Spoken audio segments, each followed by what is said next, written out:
Hello everyone, welcome back to BM education class 8।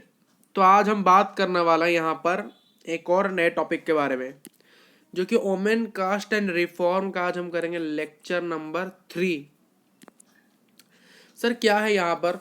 आज पहला topic है demand for the equality and justice के लिए डिमांड करना।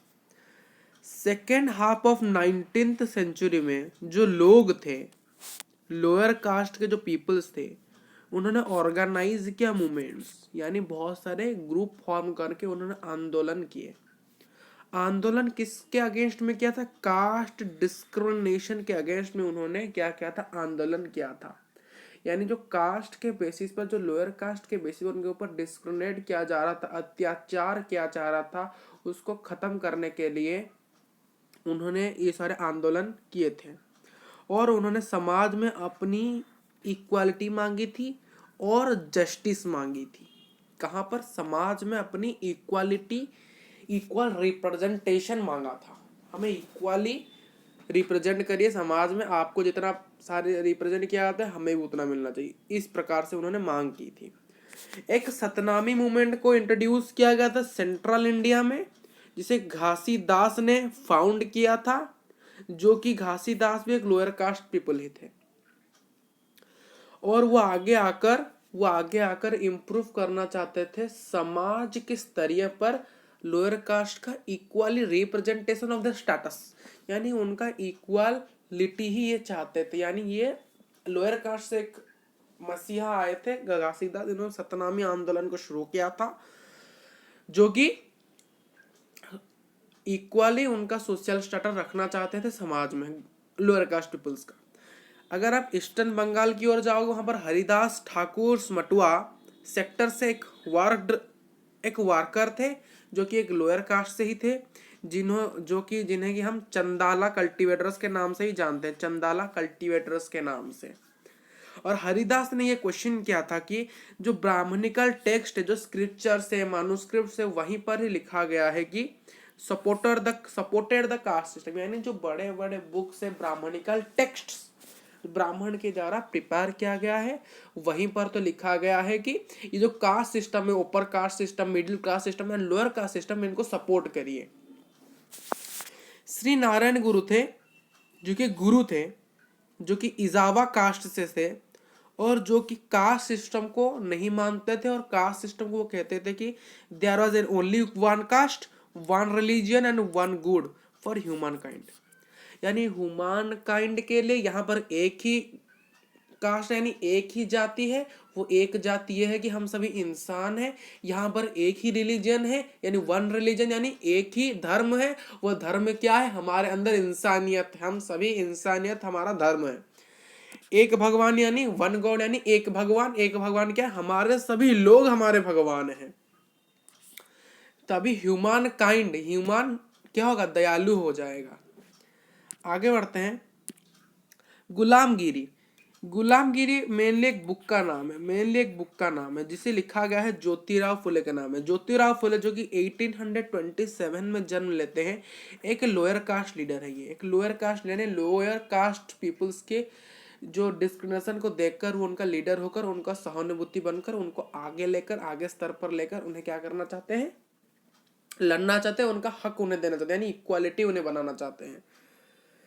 बहुत सारे ऐसे लोअर कास्ट लीडर है, जैसे कि हम जानते हैं आलूरी सीताराम राजू, कुकाराम भीम, ऐसे बहुत सारे हैं। उन्होंने अटैक किया था ब्राह्मण्स के ऊपर। क्यों? क्योंकि ब्राह्मण्स उस समय सबसे सुपेरियर थे, सबसे पावरफुल में ब्राह्मण्स थे, वही आर्यन थे। आर्यंस यानी राजा होता है एक प्रकार से, यानी वही सुपेरियर्स थे, वही राजा थे, इसीलिए उनके ऊपर वो हमला करते थे। हमला इसलिए करते क्योंकि उनका जो पावर है, उनका पावर को वो कम करना चाहते थे बाय अटैकिंग ऑन ब्राह्मण्स को अटैक करना चाहते थे। क्यों? क्योंकि उनको डराना चाहते कि हमें इक्वालिटी दीजिए। इस प्रकार से फूले के अनुसार यह कहते हैं कि अपर कास्ट के पास कोई भी राइट्स नहीं है। जिस प्रकार से उन लोअर कास्ट जो इंट्रोड्यूस पीपल है, जिन्हें हम लोअर कास्ट कहते हैं, यानी अपर कास्ट के पास ऐसा कोई हक नहीं है, ऐसा कोई राइट नहीं है। जिस प्रकार से इंट्रोड्यूस पीपल, यानी जो लोअर कास्ट पीपल है, उनके घर और उनके लैंड, जो जमीन और उनका जो पावर, यानी उनका जो सत्ता और उसका जो जमीन, वो छीनने का कोई भी ऐसा कानून या फिर राइट्स नहीं है अपर कास्ट के पास। यानी पहले क्या होता था, अपर कास्ट उनके घर जमीन इसे छीन लेते थे, अपना कर लेते, पर वैसा कोई राइट नहीं है, फूले ने बताया था।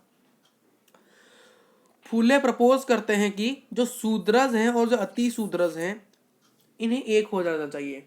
ये कहते हैं कि जो शूद्र और अति शूद्र, ये जो अलग अलग कास्ट है, जो अलग अलग कास्ट है, ये अलग अलग रास्ते पे चल रही है, अलग अलग रास्ते, यानी दो ग्रुप्स अगर अलग अलग रास्ते में चलेंगे, यानी वहां से एक ग्रुप शूद्र एक अति शूद्र है, वो अलग अलग ग्रुप में चल रहे हैं, तो उससे कुछ नहीं हो पाएगा। तो इसीलिए इन्होंने कहा था कि शूद्र जो कास्ट ग्रुप है और अति शूद्र जो कास्ट ग्रुप, इन्हें क्या होना चाहिए, मर्ज हो जाना चाहिए, और मर्ज होकर यूनाइट होना चाहिए। यूनाइट होने के कारण और कास्ट इक्वलिटी होना चाहिए, यानी कास्ट डिस्क्रिमिनेशन होना चाहिए, यानी कास्ट डिस्क्रिमिनेशन को अबोलिश करना चाहिए इन दोनों को मिलकर, शूद्र अति शूद्र को मिलकर यूनाइट होकर कास्ट सिस्टम की धज्जियां उड़ाना चाहिए। ठीक। सत्य शोधक समाज को फाउंड किया गया था फूले के द्वारा कास्ट इक्वालिटी को प्रमोट करने के लिए। सत्य शोधक समाज को क्या बनाया गया था, बनाया गया था ज्योतिराव फूले के द्वारा। क्यों? कास्ट इक्वालिटी लाने के लिए, प्रमोट करने के लिए कास्ट इक्वालिटी, यानी सभी कास्ट, सभी जाति धर्म सभी समान हैं। फूले ने एक बुक लिखा था गुलामगारी के बारे में, जिसका मीनिंग होता है स्लेवरी। यहाँ पर हिंदुस्तान में जो लोअर कास्ट पीपल्स के कंडीशन को लिखा गया है, यानी हमारे हिंदुस्तान यानी इंडिया में, भारत के अंदर जो लोअर कास्ट यानी पॉवर्टी के रेखा के नीचे जो लोग हैं, यानी बहुत ही गरीबों से जी रहे हैं, जिनके ऊपर बहुत अत्याचार किया जा रहा है, उनके बारे में लिखा गया है। और जो लोग अमेरिका में, जो लोग ब्लैक स्लेव्स यानी काले कलर के स्लेव्स हैं, यानी उनके ऊपर जो अत्याचार, उनका जो कंडीशन है वहां पर, हालात जो बुरे हालात, उसे वर्णन करते हुए इस बुक को लिखा गया है।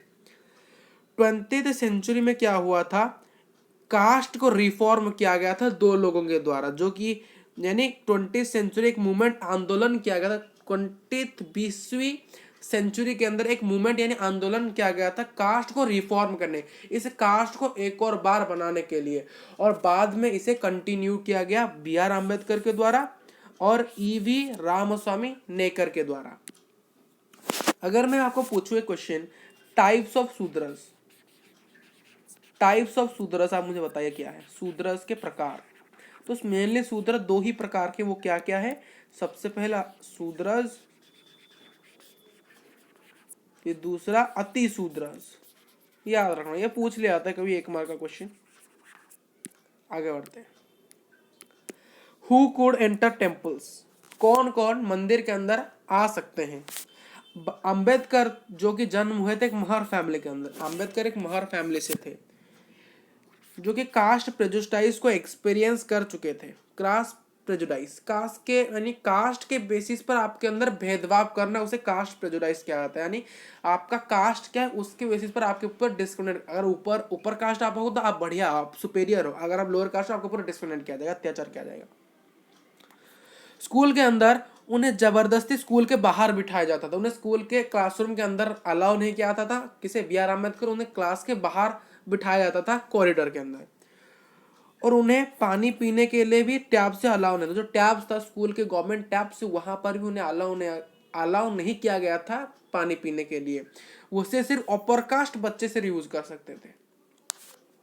1919 के अंदर जब वो पढ़ लिख कर USA से वापस आए थे, उन्होंने एक बुक में लिखा था अपर कास्ट इन कॉम्पेंटरी सोसाइटी। उन्होंने अपर कास्ट के बारे में लिखा था, हमारे समाज के अंदर किस प्रकार से जो अपर कास्ट या लोअर कास्ट के पीपल के अंदर डिस्क्रिमिनेट करते हैं, उस चीज को इन्होंने बताया था।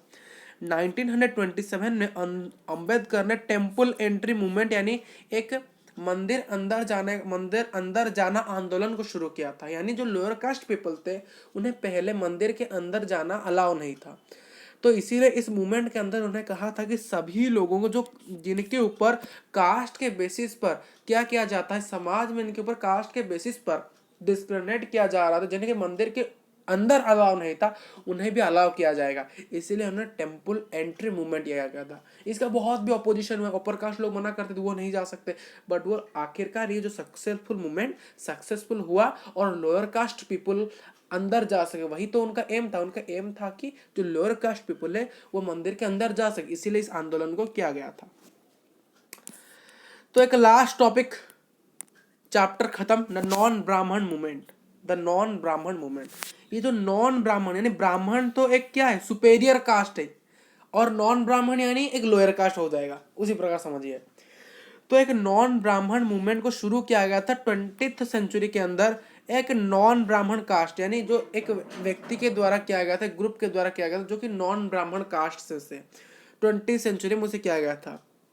और that hard to acquire access to education and wealth and influence. यानी ये ऐसा किया गया था क्योंकि जिस प्रकार से उन्हें शिक्षा मिल सके। देखिए पहले क्या होता, लोअर कास्ट को शिक्षा नहीं मिलती थी, उनको अच्छे पैसा नहीं मिलती थी, उन्हें कोई लोग इन्फ्लुएंस नहीं कर पाते थे। तो इसीलिए जो लीडर ये बनाया गया था, जो नॉन ब्राह्मण मूवमेंट बनाया गया था, यहाँ पर उन्हें जो नॉन ब्राह्मण कास्ट से बनाया था वो इसीलिए बनाया था क्योंकि वो एक्वायर करना चाहते, उन्हें शिक्षा चाहिए था, पैसा चाहिए था, और वो लोगों को इन्फ्लुएंस करके, जितने सारे लोगों को इन्फ्लुएंस करके यूनाइट कर कर कास्ट इनजस्टिस के बारे में लड़ सके। और वो ब्राह्मण का को क्लेम्स करते, वो चैलेंज करते थे उन ब्राह्मण का को जो कि पावर में थे, यानी जो सुपेरियर थे उनको चैलेंज करते थे। ईवी रामास्वामी नेकर, जिन्हें पेरियार के नाम से जाना जाता था, जिन्होंने शुरू किया था सेल्फ रेस्पेक्ट मूवमेंट, जो कि एक मिडिल क्लास से थे। ईवी रामास्वामी नेकर जो कि जिन्हें पेरियार के नाम से जाना जाता था, जो कि सेल्फ रेस्पेक्ट मूवमेंट को जानते थे, और वो एक मिडिल क्लास से थे। उन्होंने इंस्पायर्ड हुए थे अनटचेबल से, क्योंकि अनटचेबल को जो है छुआछूत का भेदभाव किया जाता था अनटचेबल्स के साथ, और वो अचीव करना चाहते थे सोशल इक्वालिटी। यानी जो अनटचेबल्स थे उनके पास कोई ऊपर कास्ट का लोग उन्हें छूते नहीं थे, और ऑल रिलीजन्स को वो क्या करना चाहते थे, इक्वल लाने के लिए उन्होंने बहुत सारे आंदोलन किए थे। कौन? E V Ramaswamy Naicker. Periyar was outspoken in Hindu scripture, वो बहुत ही बड़े उनका जो स्पीच था पेरियर का, वो ऐसा स्पीच था जो कि सभी व्यक्ति को, लोअर कास्ट और सभी को यूनाइट करके लाना चाहता था to claim to Brahmins. Then the force their forceful speech, उनके जो स्पीचेस हैं, जो उनके राइटिंग से लिखावट है, और उनके जो बहुत सारे उन्होंने बहुत ही मूवमेंट्स हुए हैं, आंदोलन किए हैं। वो भी एक लोअर कास्ट लीडर है आज यूजुअल, लाइक ज्योतिराव फुले के द्वारा। और उन्हें बहुत सारे क्या क्या झेलना पड़ा, बहुत सारे कष्ट झेलना पड़ा, जिस प्रकार से वो आगे बढ़ते जाए बहुत सारे उन्हें सप्रेशन, ऑपरेशन एंड डिप्रेशन का सामना भी करना पड़ा अपर कास्ट के द्वारा।